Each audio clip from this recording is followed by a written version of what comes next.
So thank you all for being here. I very much appreciate it. Mr. President, are you going to meet with Vladimir Putin in Paris in a couple of weeks? We may. It's being discussed right now. Mike Bolton, as you know, is in Russia, talking about various things, including the whole nuclear situation, where we were not treated well for many years. This should have been done a long time ago.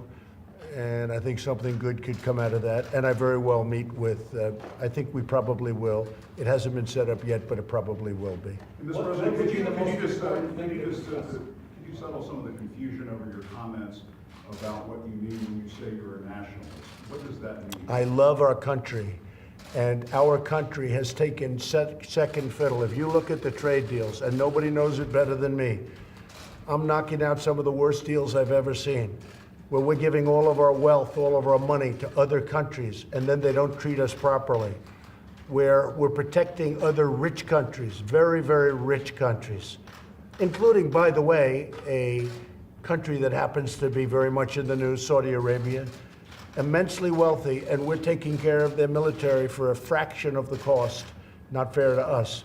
Other countries also, immensely wealthy countries, and we have to get reimbursed for that. We should not be the world's police keeper and not get reimbursed. And by the way, when I bring up to the heads of countries like Japan, Prime Minister Abe, a friend of mine, I bring it up, he looks at me and he goes, I understand. They understand it.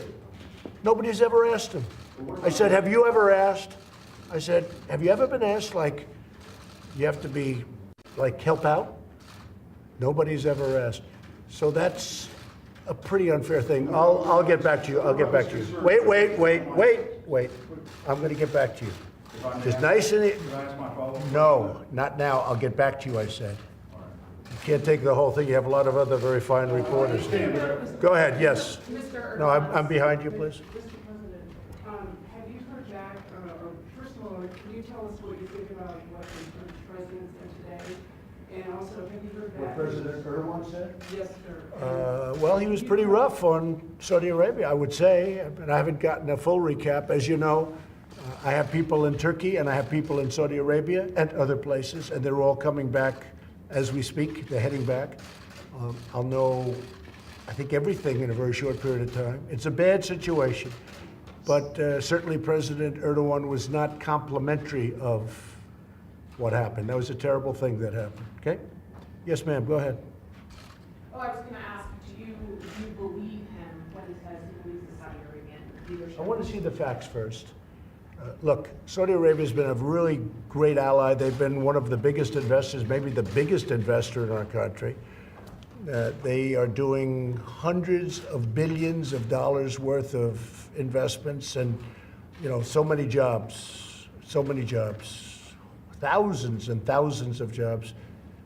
And if you look at the other side, Iran, you look at what they've done to people, vicious, horrible. And that's no excuse for what happened with Saudi Arabia, no excuse whatsoever. But you take a look, it's a rough part of the world. It's a nasty place, it's a nasty part of the world. But if what happened, and if the facts check out, it's something that's very bad. At the same time, they have been a very good ally of ours. They've been helping us a lot with respect to Israel. They've been funding a lot of things. I will tell you that Russia and China would love to have that military order. I mean, I can say it to my Democrat friends too. I mean, they would love, this is $110 billion worth of military. And Russia would pick that up very quickly, and China would pick it up very quickly, and France would pick it up very quickly. France makes a lot of military equipment. It's a very competitive market. I did a great job when I sold them. That's why I went to Saudi Arabia first. I went to Saudi Arabia on the basis that they would buy hundreds of billions, many billions of dollars worth of things. And the ultimate number is around $450 billion, 110 for military, 450 billion. I think that's over 1 million jobs, 1 million to over 1 million jobs. So we do that, we're just hurting ourselves. We're just hurting ourselves. And I know that from a certain standpoint, you could also say, well, it doesn't matter, because it is a terrible thing. but we would be really hurting ourselves, would be hurting our companies, would be hurting our jobs. And so we'll see what happens. But I should have a pretty good report, a couple of seconds. I should have a pretty good report very soon. Yes, go ahead. Mr. President, just to follow up on your comments about being a nationalist, there is a concern that you are sending coded language or a dog whistle to some Americans out there that what you really mean is that you're a white nationalist. I've never even heard that. I cannot imagine that. You mean I say I'm a nationalist? No, I never heard that theory about being a nationalist. I've heard them all. But I'm somebody that loves our country. When I say a nationalist, I don't like it when Germany's paying 1% of GDP for NATO, and we're paying 4.3%.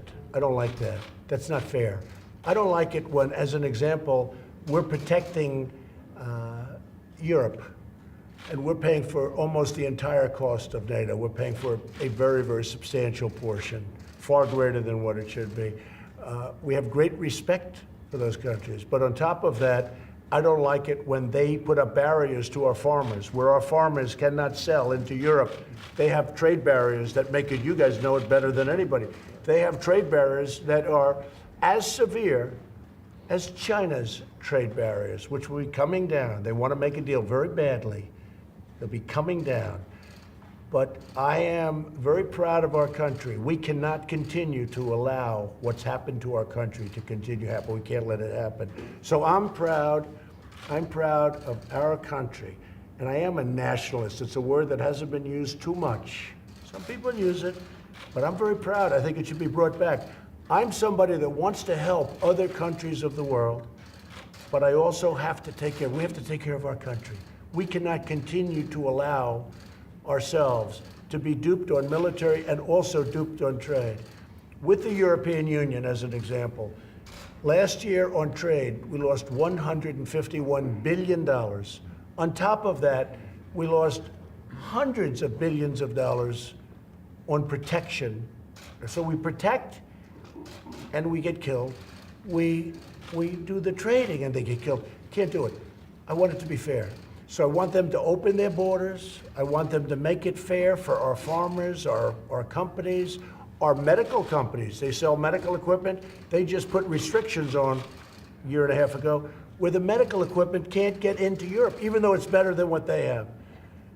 So they have to treat us well. All I want our country is to be treated well, to be treated with respect. For many years, other countries that are allies of ours, so-called allies, they have not treated our country fairly. So in that sense, I am absolutely a nationalist, and I'm proud of it. Yes, Jeff? Mr. President, you said this weekend and yesterday that you were planning a tax, a new we'll do a tax resolution. project. We're gonna Can put you in- explain what you mean by resolution? Well, Can you very tell simple, us very just simple. broadly how Yeah, this is gonna work? very how simple. it's gonna work? If you speak to Kevin Brady and a group of people, we're putting in a tax reduction of 10%, which I think will be a net neutral because we're doing other things, which I don't have to explain now, but it'll be pretty much of a net neutral, but it'll be great for the middle class. It's going to be a tax reduction of 10% for the middle class. Business will not enter into it. And this will be on top of the tax reduction that the middle class has already gotten. And we're putting in a resolution probably this week. I think you folks know about it. And Kevin Brady's been working on it very hard, really for a couple of months. We'll put that in and we'll start the work after the, sometime after the midterms. Mr. President, why the decision now to send 2 U.S. Navy warships through the Taiwan Strait? I'll leave that decision to myself and my generals and my admirals, okay? Not to you. Are you worried about any negative reaction from I'm not worried about anything. I don't worry about things.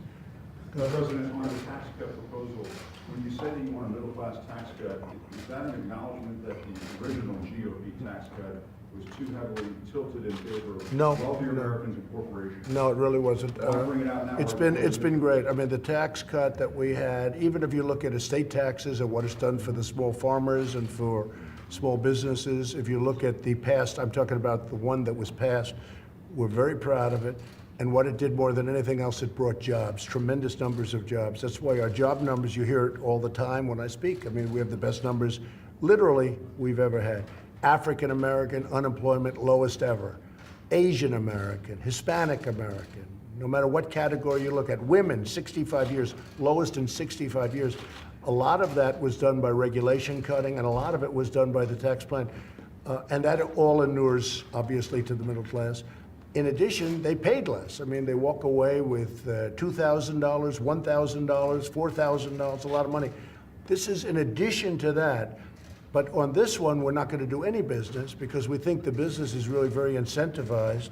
On this one, we're doing a pure 10% tax cut for the middle class, in addition to what they've already gotten in the first tax cut. Shouldn't the middle class have gotten a bigger tax cut to begin Well, I with? didn't think we could get any more than we got. I mean, we got the max.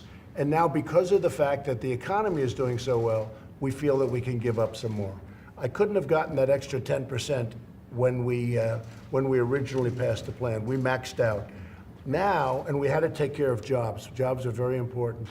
We gave the middle class a lot, but we couldn't have. Now, as you've obviously seen, business has done so well. We've brought in many hundreds of millions of dollars from offshore because of the tax plan. And that all went to creating Apple as an example.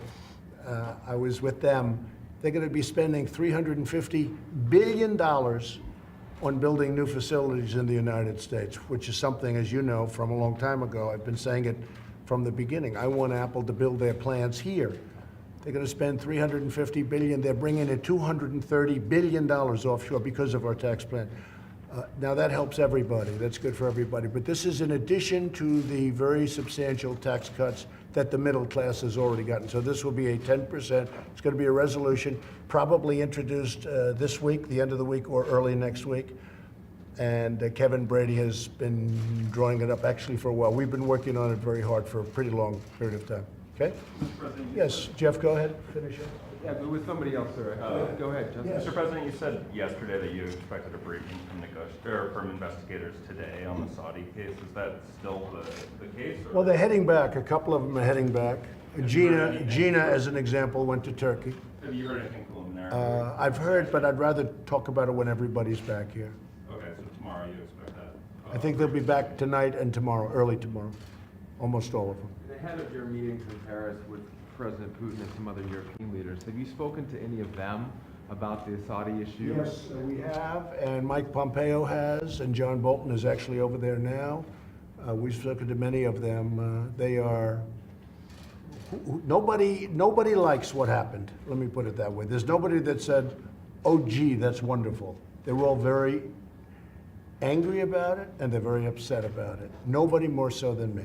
What do you think it means for the broader relationship going forward, whether or not this bill, or whether... Well, it's a good question, and I think what I'm going to be doing is maybe a little bit what I did with respect to the FBI investigations having to do with Justice Kavanaugh when they were asked for more time by the Democrats. I said, look, I'm going to leave it up to the senators that were doing the job. And I think here I'm going to leave it up very much to Congress. Congress has some very strong ideas both ways. I've been told by certain senators, we want that investment to keep coming. At the same time, that doesn't mean that they're not going to do something. There has to be some kind of retribution. There has to be, no matter what you do. I've been told by others that they don't want investment of $450 billion. I think that's foolish, but there are some that feel that. But I'm going to leave it very much, in terms of what we ultimately do, I'm going to leave it very much in conjunction with me up to Congress. And that means Congress, both Republicans and Democrats, and one independent, right? But I want to have the folks in Congress come back and make recommendations to me. Because I'd like that to be a bipartisan recommendation. I think we can get a bipartisan recommendation, I really do. Because I don't think they feel any differently than I do. It's terrible. It's a terrible thing. Mr. President, why do you think something like this could have happened? Do you think that there was a failure of leadership on the world stage, that Saudi Arabia wasn't concerned about? They had a very bad original concept. It was carried out poorly. And the cover-up was one of the worst in the history of cover-ups. It's very simple. Bad deal, should have never been thought of. Somebody really messed up, and they had the worst cover-up ever. And where it should have stopped is at the deal standpoint, when they thought about it, because whoever thought of that idea, I think is in big trouble. And they should be in big trouble. Okay? Yes, anybody else? Mr. President, one more thing on the caravan. You had said that there were Middle Easterners Yeah. in the caravan. Can you explain that? Are you saying there are terrorists? Well, they in could that very well be, caravan? yeah. They could very well be, and if you look at, Do you know for sure? I have very good information. I have very good information. And if you look at what's happened with Honduras and statements made about Honduras, and even a phone call that our vice president had today, which I think you can maybe reveal. Do you want to mention that, Mike? Is that okay? Probably. Certainly. Go ahead, please. No, at the President's direction, I spoke to President Hernandez of Honduras. He told me that the caravan that's now making its way through Mexico, headed for the southern border, was organized by leftist organizations and financed by Venezuela. We, as we've said. And the Democrats, maybe? And the Democrats? Well, Let me give you this pen. Let me give you the pen back. Mr. President, I mean, it sounds like you're teasing about that, but where's the proof that Democrats are paying for this caravan? Why don't they pay for a caravan You know what? from, We're 2 gonna, weeks before you're gonna the find out, and we're gonna see, well, maybe they made a bad mistake too. We're gonna find out about that. What else did they say, Mike, about ISIS? Did they say something? well, just that it's been organized by leftist groups. They've made their way north. Once they crossed into Guatemala, now crossed into Mexico, there's some estimates north of 7,000 migrants, so the group is growing. The United States of America intervenes and prevents 10 terrorists or suspected terrorists from coming into our country every day. So it is inconceivable that there would not be individuals from the Middle East as a part of this growing caravan. And what the president's determined to do is to put the safety and security of the American people first. And I know the president will be addressing this in the coming days about the ways we need to close the loopholes that human traffickers and other dangerous individuals used to entice vulnerable families to make the long and dangerous trek north. Mr. Vice President, are you saying that you have evidence that there are terrorists in the caravan right now? What I can say to you is, You're saying statistically there's been a number of years of going. That's not necessarily yeah. saying there are terrorists in the caravan. There are a lot of Middle Easterners who live in the United States, Americans of Middle Eastern descent, who find that kind of rhetoric. I'll take that. Let me just say, let me just tell you something. Isn't that true, Mr. President? Let me just tell you something. I spoke with Border Patrol this morning, and I spoke to them last evening, and I spoke to them the day before. I speak to them all the time. And they say, and you know this as well as anybody, over the course of the year, over the course of a number of years, they've intercepted many people from the Middle East. They've intercepted ISIS. They've intercepted all sorts of people.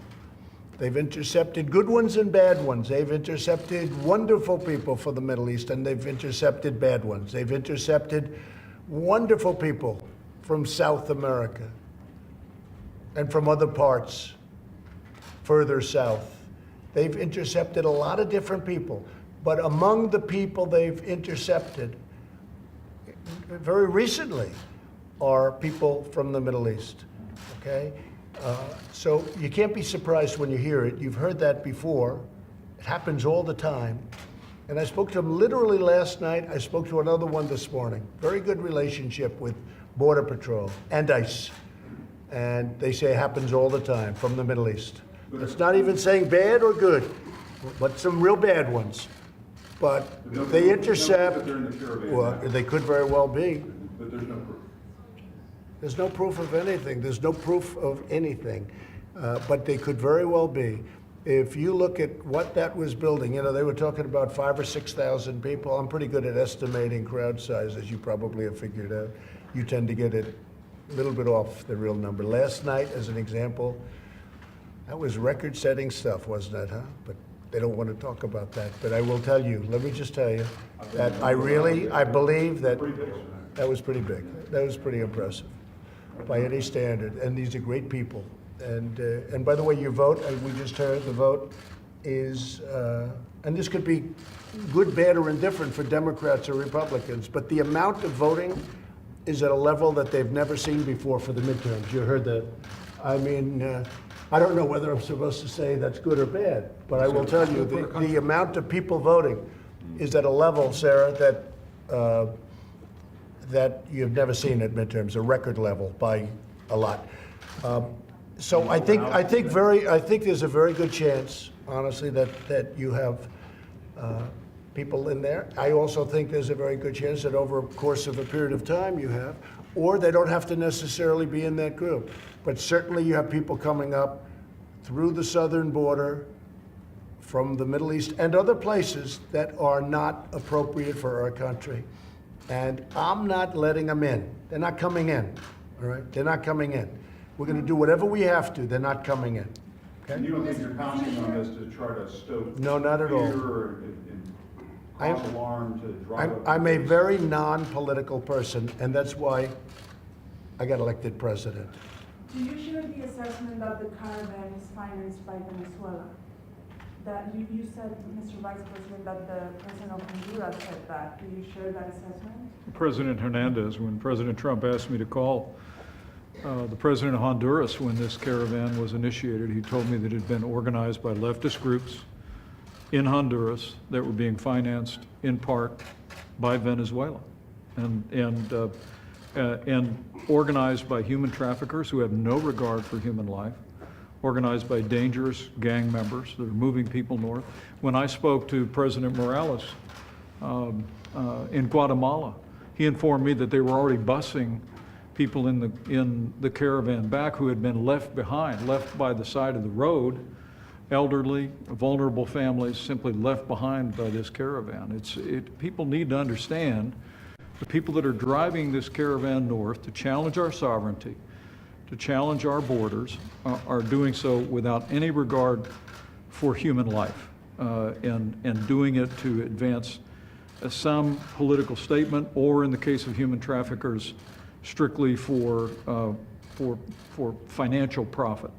And the president's absolutely determined to use all means at his disposal to organize efforts to have Mexico turn this caravan around and work with Congress to close the loopholes that human traffickers use every day to entice vulnerable families to make this dangerous trip north.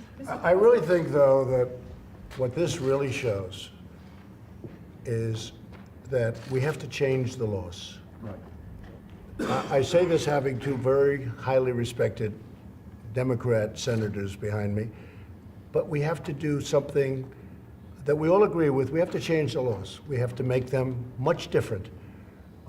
They're very soft, and it's a different time. It's really a different time.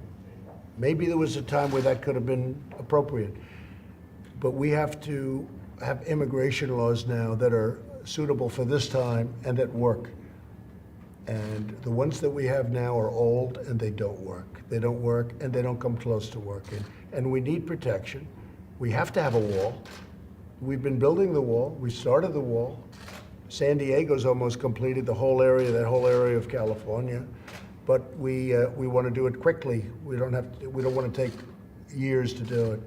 But I really believe that, and I think that, I don't say anything's that kind of an asset when you look at what's happening, when you look at heartache on both sides, because it really is, it's heartache on both sides. But when you look at 10,000 people, because I don't believe that was 5,000, I think that was much more than 5,000 people. But when you look at that massive group of people on the bridge, when you saw it on the bridge, the group, I really think that it probably spells out to us and Congress, something has to be done.